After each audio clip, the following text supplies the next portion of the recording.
Today, we are diving into a mystery that's 2,000 years old, one that was found completely by accident in the middle of an Indian grassland. And believe me, this isn't just some old pile of rocks. It's a clue, a big one, that's actually rewriting the history of global trade as we know it. This is the incredible story of Boramani's Labyrinth. All right, let's jump right in. When we think about finding history, we usually picture these huge, crumbling temples, or maybe lost cities buried deep underground.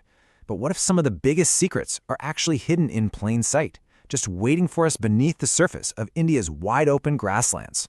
Well, that is exactly what happened here. A recent, totally accidental find is forcing us to rethink our entire picture of ancient global trade. And the best part? It was all found by a group of people who weren't even looking for it. So our story kicks off not with archaeologists carefully digging in the dirt, but with a group whose mission was to protect the future. And they ended up uncovering a vital piece of the past. This is probably the most incredible part of the whole story. Who actually found it? It wasn't a team of historians. Nope. It was a group of wildlife conservationists from the Nature Conservation Circle. They were out in the Boramani grasslands tracking the critically endangered great Indian bustard and some local wolves when they just stumbled upon this really unusual stone circle, almost totally swallowed up by the landscape. So what exactly is this thing they found? At first glance, you might think, oh, it's a maze. But it's not. It's actually a labyrinth, and that little distinction is the key to everything. But first, let's just talk about how massive and complex this thing is. Okay, so to really get why this is such a huge deal, you need to know this.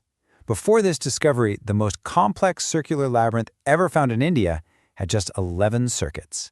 That was the record. And then there's the Boramani Labyrinth, which absolutely shatters that record, with 15 concentric circles. It is a massive structure. We're talking about 50 feet across. This makes it, hands down, the largest circular stone labyrinth ever found in the entire country. Now, I said it's a labyrinth, not a maze, and this difference is super important. A maze is designed to trick you. It's got multiple paths, usually high walls, dead ends. It's a puzzle you're meant to solve. A labyrinth, on the other hand, is something totally different. A labyrinth is unicursal. It's a fancy word, but all it means is that there is one single continuous path. There are no wrong turns. There are no tricks. The rings just guide you on this winding journey that always leads you to the center. It's a path, not a puzzle. So why does all this talk about design matter so much? Well, because this structure isn't just some cool pattern on the ground. It is a physical bridge between two very different worlds, connecting ancient India to this huge, bustling network of global trade. Archaeologists have dated this labyrinth to about 2,000 years ago. Now that puts it smack in the middle of the Satavahana dynasty's rule. And this was a period famous for one thing in particular: booming, non-stop trade between India and the Roman Empire. And you can actually see this story of two cultures meeting right in the design. The whole concentric circle layout, it looks incredibly similar to classical labyrinth designs from the Mediterranean. I mean, they've been found on Roman-era coins from Crete.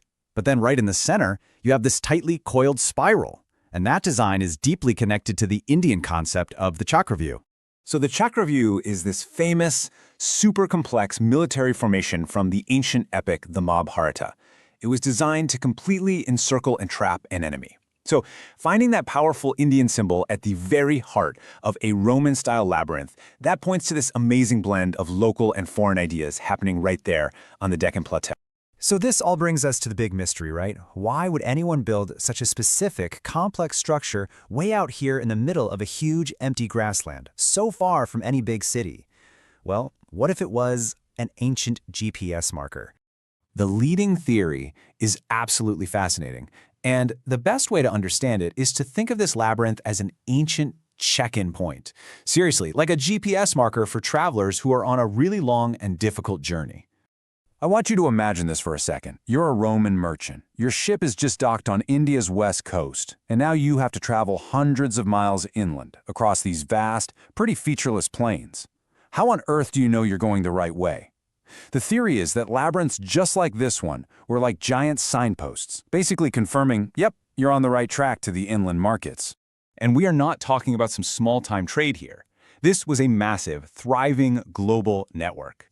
India was exporting things the world desperately wanted: spices, silk, indigo. And in return, Roman traders were bringing in gold, wine, and all sorts of other luxury goods.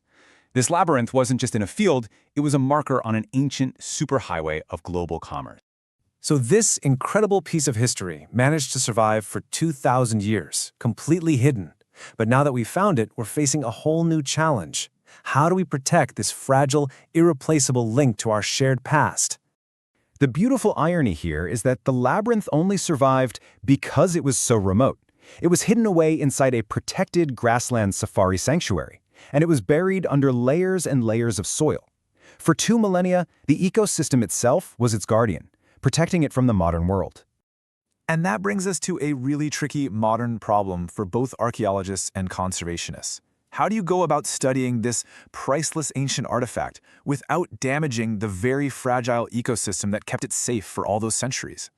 The Boramani Labyrinth is just this stunning reminder that history isn't something that's dead and gone.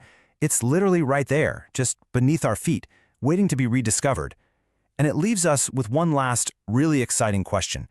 How many other crossroads of the ancient world, and all the incredible stories they hold, are still out there, just waiting to be found?